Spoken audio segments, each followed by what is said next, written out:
ఆరాధన సహాయకరంగా పరిశుద్ధ గ్రంథమైన బైబిల్ నుండి మత్తయి సువార్త 23వ అధ్యాయము 31 నుండి 36 వరకు చదువుతున్నాను. అందువలన మీరు ప్రవక్తలను చంపిన వారి కుమారులై ఉన్నారని మీ మీద మీరే సాక్ష్యం చెప్పుకొనుచున్నారు. మీరును మీ పితరుల పరిమాణం పూర్తి చేయుడి. సర్పములారా, సర్పసంతానమా, నరక శిక్షను మీరెలాగూ తప్పించుకొందురు? అందుచేత నేను మీ యొద్దకు ప్రవక్తలను, జ్ఞానులను, శాస్త్రులను పంపుచున్నాను. మీరు వారిలో కొందరిని చంపి సిలువ వేయుదురు, కొందరిని మీ సమాజ మందిరములలో కొరడాలతో కొట్టి పట్టణము నుండి పట్టణమునకు తరుముదురు. నీతిమంతుడైన హేబేలు రక్తము మొదలుకొని బలిపీఠమునకును గర్భాలయమును మధ్య మీరు చంపిన బరకీయ కుమారుడగు జకరియా రక్తం వరకు భూమి మీద చిందింపబడిన నీతిమంతుల రక్తమంతయు మీ మీదికి వచ్చును. ఇవన్నీ ఇతరం వారికి వచ్చునని మీతో నిశ్చయముగా చెప్పుచున్నాను. 37వ వచనం. యెరూషలేమా, యెరూషలేమా, ప్రవక్తలను చంపుచును, నీ యొద్దకు పంపబడిన వారిని రాళ్లతో రువ్వుచును ఉండుదానా. కోడి తన రెక్కల కిందికి ఎలాగూ చేర్చుకున్నానో అలాగే నేనును నీ పిల్లలను ఎన్నో మార్లు చేర్చుకోవాలని ఇంటిని, కానీ మీరు వల్లక పోయితే. దేవుడి వాక్యం దీవించుగాక. ప్రభునందు ప్రియులారా, చదువుకున్న ఈ భాగంలో మనం చూసినట్లయితే మరి ఇశ్రాయేలీయులు దేవుని జనాంగం, దేవుని చేత ఏర్పాటు చేయబడినటువంటి ప్రత్యేకమైన జాతి. అబ్రహాముకున్న విశ్వాసమును బట్టి, యాకోబు ఇస్సాకులకు ఉన్నటువంటి విశ్వాసమును బట్టి, దావీదుకున్న విశ్వాసమును బట్టి వారు ఒక ప్రత్యేక జనాంగముగా ఏర్పరచబడినారు, ప్రత్యేక జాతిగా ఏర్పరచబడినారు. అయితే ఆనాడు ఆ పితరులకు ఉన్నటువంటి భక్తి, విశ్వాసము కేవలం వీరిలో కాలక్రమేణా సన్నగిల్లిపోయింది. చివరికి ఎలాంటి పరిస్థితి వచ్చిందంటే ప్రవక్తలను చంపేటువంటి దుస్థితికి వీరు వచ్చారు. అందులో వీరిని గురించి జకరియా రక్తం వరకు అని అనేక మంది ప్రవక్తల యొక్క రక్తాలను చిందించే వీరు బాధించినటువంటి వారుగా ఉన్నారు. ఎందుకు చంపారు అంటే వీరు దేవుని యొక్క నీతులు ప్రకటించుతున్నారు కాబట్టి. జకరియా గ్రంథంలో చూడండి, ఈ జకరియా ఎవరో చూద్దాం. జకరియా గ్రంథం 1వ అధ్యాయము 1వ వచనం. దర్యావేషు ఏలుబడి యందు 2వ సంవత్సరం 8వ నెల యెహోవాకు ప్రవక్త ఇద్దోకు పుట్టిన బెరక్యా కుమారుడకు జకరియాకు ప్రత్యక్షమైనది. ఈ జకరియా గ్రంథం రాసినటువంటి జకరియా మరొక జకరియా కూడా ఉన్నాడు. ఆయన ఎవరయ్యా అంటే 2వ దిన వృత్తాంతాల గ్రంథము 24వ అధ్యాయం 24వ అధ్యాయము 20వ వచనము 21వ వచనము. అప్పుడు దేవుని ఆత్మ యాజకుడగు యెహోవయాదా కుమారుడైన జకరియా మీదికి రాగా అతడు జనుల ఎదుట నిలబడి, మీరెందుకు యెహోవా ఆజ్ఞలను మీరుచున్నారు? మీరు వర్ధిల్లరు. మీరు యెహోవాను విసర్జించిదిరి గనక ఆయన మిమ్మల్ని విసర్జించి ఉన్నాడని దేవుడు సెలవిస్తున్నాడు. నేను అందుకు వారు అతని మీద కుట్ర చేసి రాజు మాటను బట్టి యెహోవా మందిరపు ఆవరణం లోపల రాతివేతల చేత అతన్ని చావగొట్టిరి. ఈ ప్రకారము రాజైన యోవాషు జకరియా తండ్రి అయిన యెహోయాదా తనకు చేసిన ఉపకారమును మరచిన వాడై అతని కుమారుని చంపించను. అతడు చనిపోయి ఉన్నప్పుడు యెహోవా దీన్ని దృష్టించి దీన్ని విచారణలోనికి తెచ్చునని గాక అనెను. ఈ జకరియా వేరు. ఆయన జకరియా బరక్యా కుమారుడైన జకరియా, ఈయన యెహోయాదా కుమారుడైన జకరియా. ఈ యెహోయాదా అనే ఆయన ప్రధాన యాజకుడు. ఇతని యొక్క స్థితిని కొద్దిగా మనం ఆలోచన చేసినప్పుడు యోవాషు రాజు దగ్గర ఉన్నటువంటి యాజకుడు. ఈ యోవాషు అహజ్యా అతల్యా కుమారుడు. అయితే అహజ్యా 1 సంవత్సరమే పరిపాలన చేసి చనిపోయాడు, దేవునికి ఇష్టంగా లేకుండా. ఆ తర్వాత అతల్యా, ఈమె ఆహాబు యెజబెలు యొక్క కుమార్తె. యెహోషాపాతు తన కుమారుడైన అహజ్యాకి అతల్యా నుంచి పెళ్లి చేశాడు. ఈమె అహజ్యా చనిపోయిన తర్వాత అతల్యా అహాజుకున్నటువంటి కుమారులను, ఉపపత్నుల కుమారులను, తన కుమారులను అందరినీ చంపించి వేసి తాను రాజ్యం ఎక్కి 6 సంవత్సరాలు పరిపాలన చేసింది. ఆ సమయంలో ఒక చిన్నవాడైనటువంటి ఈ యోవాషును యెహోయాదా అనేటువంటి యాజకుడు అక్కడ నుండి తప్పించి 1 సంవత్సరం వయసులో అతన్ని తీసుకెళ్లి దాచిపెట్టి అతని భార్య చాలా చక్కగా పెంచి పోషించారు. బాలుడికి 7 సంవత్సరాల వయసు వచ్చినప్పుడు మరి అతన్ని బయటికి తీసుకువచ్చి సైన్యాధిపతుల యొక్క సమక్షంలో మరి అతన్ని పట్టాభిషేకం చేశారు. ప్రజలందరూ తిరుగుబాటు చేసి అతల్యాను చంపివేశారు. యెహోవా యాద దినములు గడిచిన వృద్ధుడై చనిపోయెను అని చూస్తున్నాం. అతడు చనిపోయినప్పుడు 130 ఏళ్ల వాడు. అయితే ఈ యెహోవా యాద యెహోషువాను చాలా బాగా పెంచినాడు. 24వ అధ్యాయము 2వ వచనం, 2వ దినవృత్తాంతాలు 24:2. యాజకుడైన యెహోవా యాద బ్రతికిన దినములన్నీ యోవాషు యెహోవా దృష్టికి యథార్థముగా ప్రవర్తించను. చక్కగా ప్రవర్తించాడు. దేవుని యందు భయభక్తులు కలిగించాడు. కానుక పెట్టెలు పెట్టాడు. దేవుని మందిరాన్ని శుభ్రం చేయించాడు, రిపేర్లు చేయించాడు. మరి యెహోవా యాద దినములన్నీ యెహోవా మందిరంలో దహన బలులు నిత్యము అర్పించబడెను. 24వ అధ్యాయం 14వ వచనం. అలాంటి యెహోవా యాద దగ్గర పెరిగినటువంటి యోవాషు 16వ వచనానికి వచ్చిన తర్వాత, ఇతడు ఇశ్రాయేలుల దేవుని దృష్టికి తన ఇంటి వారి దృష్టికి మంచివాడే ప్రవర్తించాడు గనక జనులు దావీదు పట్టణమందు రాజుల దగ్గర అతన్ని పాతిపెట్టిరి. యెహోవా యాదాను చాలా మంచివాడుగా, యాజకుడిగా ఉండి దేవుని పక్షాన సేవ చేసినటువంటి వాడు. అయితే మరి 20వ వచనానికి వచ్చిన తర్వాత అతడు చనిపోయాడు. అతని కుమారుడు పెద్దవాడయ్యాడు. అతడే జకరియా. యెహోవా యాద చనిపోయిన తర్వాత యోవాషు యొక్క స్థితి మారిపోయింది. అంతకుముందు ఎంతో దేవుని యొక్క భయభక్తుల్లో పెరిగినటువంటి యోవాషు ఇప్పుడు భయభక్తులు లేకుండా పోయినాడు. తన ఇష్టానుసారంగా జీవించాడు, దేవునికి వ్యతిరేకంగా జీవించాడు, చెడుతనం చేశాడు, విగ్రహాలను నిలిపాడు, విగ్రహారాధనకు కారకుడైనాడు. ఇలాంటి చేస్తున్నప్పుడు జకర్యా మరి హెచ్చరించాడు, మీరెందుకు యెహోవా ఆజ్ఞలను మీరుచున్నారు? దేవుని ఆజ్ఞలు మీరుచున్నారు, మీరు వర్ధిల్లరు. దేవుని ఆజ్ఞలు మీరి పాపము చేసేటువంటి వారు వర్ధిల్లరు. మీరు యెహోవాను విసర్జించిరు గనక దేవుడు మిమ్మల్ని విసర్జించి ఉన్నాడనను. ఆ మాటను తట్టుకోలేక, పాపాన్ని ఎత్తి చూపించినప్పుడు యెహోషువ తట్టుకోలేక మనుషులందరినీ ప్రేరేపించగా, అందుకు వారు అతని మీద కుట్ర చేసి రాజు మాటను బట్టి యెహోవా మందిర ఆవరణం లోపల రాతివేతల చేత అతని చావగొట్టిరి. బాలుడుగా ఉన్నప్పుడు జకరియా తండ్రి తీసుకొని పెంచి అతని రాజు చేశాడు.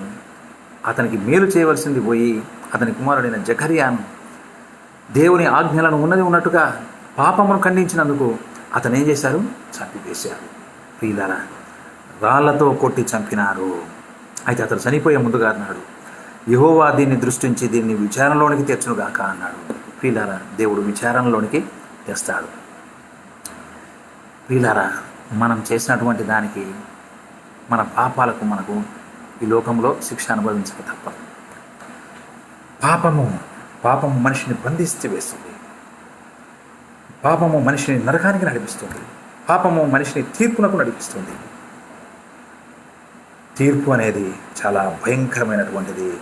అదే ఇక్కడ అంటారు, ఎక్కడ యోహాను సువార్త 3వ అధ్యాయంలో 17వ వచనం, లోకము తన కుమారుని ద్వారా రక్షణ పొందుటకే గాని లోకమునకు తీర్పు తీర్చుటకు దేవుడు ఆయనను లోకంలోనికి పంపలేదు. ఆయన యందు విశ్వాసం ఉంచువానికి తీర్పు తీర్చబడదు. ఆయన యందు విశ్వాసం ఉంచువానికి తీర్పు తీర్చబడదు. విశ్వసింపని వాడు దేవుని అద్వితీయన కుమారుని నామమందు విశ్వాసం ఉంచలేదు గనక వానికి ఇంతకు మునిపే తీర్పు తీర్చబడను. దేవుడు తీర్పు తీర్చివేశాడు. మనం పాపాత్ములమని, నరకమే మనకు గతి అని. ప్రియులారా, మన క్రియలు మనల్ని వెంటాడుతున్నాయి. మన క్రియల వల్ల మనము నష్టపోతున్నాం. పాపము మనల్ని బంధించి వేస్తుంది. అందుకని అంటున్నాడు మత్తయి సువార్తలో, మరి ఈ రక్తం ఆనాడు ఇశ్రాయేలు చేసినటువంటి పాపాన్ని బట్టి లోకమంతటి మీదకి పాపం అనేది వచ్చింది.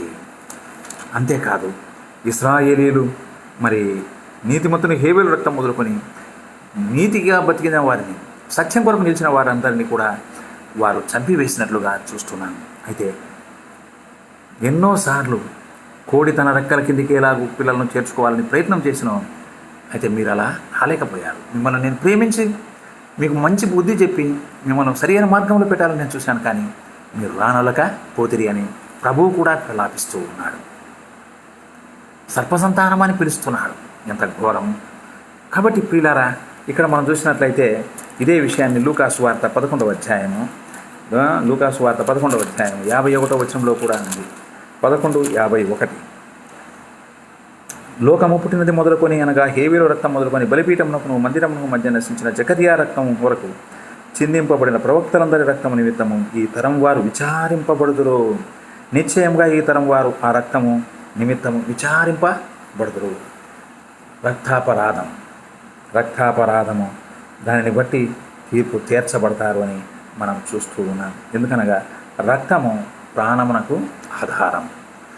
రక్తము ప్రాణమునకు ఆధారముగా ఉన్నది కనుక ఆ రక్తము నుండి ఎవరు తప్పించుకోలేరు.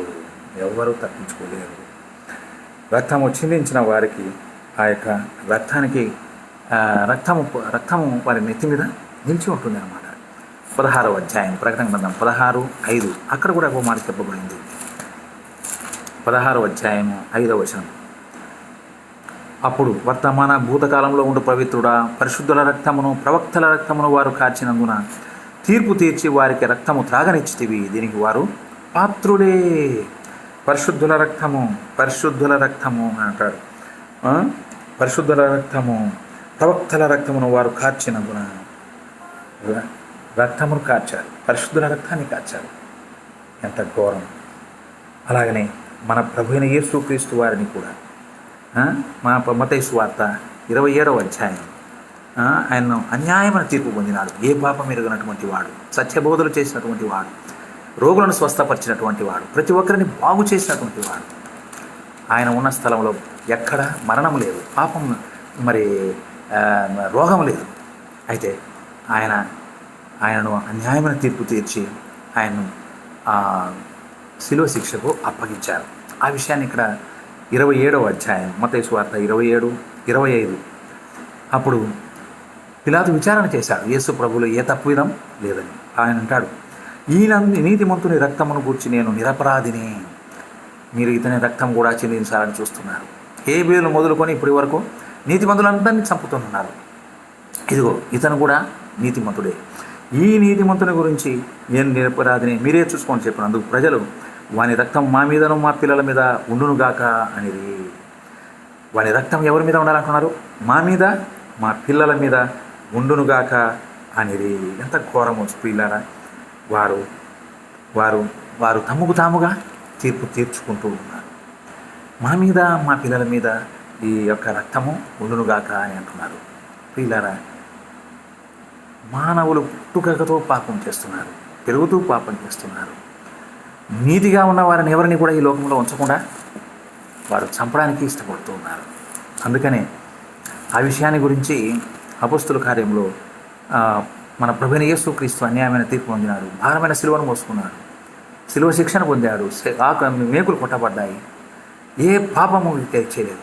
నీతిమంతుడు, తన పరిశుద్ధత లోకానికి కనపరిచినటువంటి వాడు.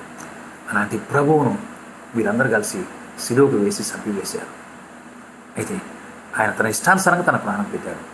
ఈ విషయాన్ని గురించి ఆయన పునరుద్ధాన శక్తితో లేపబడిన తర్వాత శిష్యులకు లోకానికి ప్రకటన చేస్తుండగా వారు ఇచ్చిన సాక్ష్యం చూడండి. అపొస్తలుల కార్యంలో 5వ అధ్యాయము 27వ వచనం. ప్రధాన యాజకుడు వారిని చూచి, మీరు ఈ నామమును బట్టి బోధింపకూడదని మేము మీకు ఖండితముగా ఆజ్ఞాపింపలేదా? ఇదిగో మీరు యెరూషలేమును మీ బోధతో నింపి ఈ మనుషుని హత్య మా మీదకి తేవాలని ఉద్దేశిస్తున్నారని చెప్పాను. మీరు తృణీకరించిన యేసు ప్రభు, మీరు తీర్పు తీర్చిన యేసు ప్రభు, మీరు చంపిన యేసు ప్రభు, మీరు చంపి లోపల పెట్టారు. అయితే దేవుడు ఏం చేశాడు? ఆయన లేపాడు. అదే అంటాడు. అందుకు పేతురు అపొస్తలులను, మనుషులకు కాదు దేవునికే మేము లోబడలను కదా, మీరు రానున వేలాడవేసి సంహరించిన యేసును మన పితరుల దేవుడు లేపను. మీరు చంపివేశారు.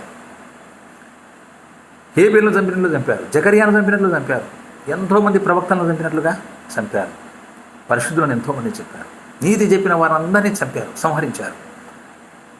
అలాగే యేసు ప్రభును కూడా మీరు చంపారు.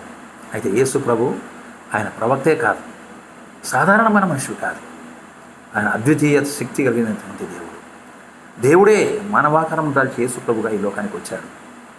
మానవుల కొరకు తన ప్రాణం పెట్టాడు. అయితే దేవుడు, మన పితరుల దేవుడు, మీరు సంహరించిన యేసును మన పితరుల దేవుడు లేపాడు. యేసు ప్రభు సమాధిలో లేరు, ఆయన లేపాడు. మృత్యుని జయించి లేచాడు. మరణమాని ముళ్ళు ఎక్కడని మరణపు ముళ్ళు విడిచివేసినటువంటి వాడు. అయితే పాపం మాత్రం మీ మీద ఉంది, దేవుడు మాత్రం ఆయన లేపాడు. అయితే మీ పాపాలు పోవాలంటే మనం ప్రభు దగ్గరికి రావాలి. ఎవరిని హింసించాము, ఎవరిని బాధించాము వారి దగ్గర క్షమాపణ కోరుకోవాలి. ఆ రక్షకుడే మనకు స్వస్థత కలిగించేటువంటి వాడిగా ఉన్నాడు. యోహాను సువార్త 5:24 మాట, నా మాట విని నన్ను పంపిన వాని యందు విశ్వాసం ఉంచువాడు నిత్య జీవం గలవాడు, వాడు తీర్పులోనికి రాక మరణంలో నుండి జీవంలోనికి దాటి ఉన్నాడు. తీర్పు లేదు, మరణం లేదు, జీవంలోనికి వెళ్ళిపోయి ఉన్నాడు. యేసు ప్రభునందరి విశ్వాసము మానవుల యొక్క పాపములకు క్షమాపణ కలుగజేస్తుంది. యేసు రక్తము ప్రతి పాపం నుండి మనల్ని పవిత్రులుగా చేస్తుంది. మీరు తెలిసి తెలియక చేసినటువంటి ఆ పని దేవుడు మానవులకు, లోకానికే రక్షణకరంగా ప్రభువును ఉంచాడు.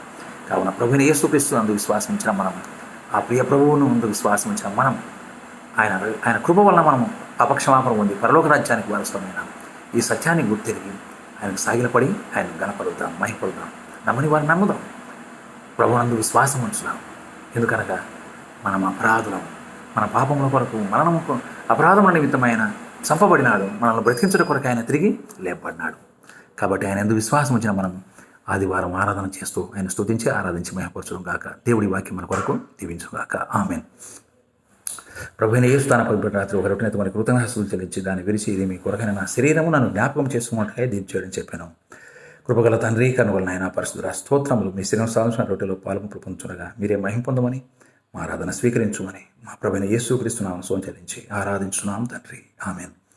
ఆ ప్రకారమే భోజనమైన పిమ్మట ఆయన ఒక పాత్రను ఎత్తుకొని, దీనిలోనిది నా రక్తం వల్ల ఆయన కృతను పడిందన రక్తం, దీనిలోని మీరు త్రాగినప్పుడు నన్ను జ్ఞాపకం చేసుకోండి, దీని చేయడం చెప్పినాం. అలాగూ మనం ప్రభువును స్తుతించుతాం. కరుణగల తండ్రి, పరిశుద్ధుల స్తోత్రములు. రక్తం చెందించకుండా పాప క్షమాపణ కలదు. ఎర్రగొడ్ల రక్తం వల్ల పాప విమోచన లేదు, కానీ మీ పరిశుద్ధ రక్తం వల్ల మా పాప విమోచన కలిగింది. అలాంటి రక్తంలో సాధులైన రసపాత్రలు మేము పాల్గొనగా మీరే మహిమ పొందమని, ఆరాధన స్వీకరించమని మా ప్రభువైన యేసుక్రీస్తు నామమున చెల్లించి ఆరాధించున్నాం తండ్రి. ఆమేన్.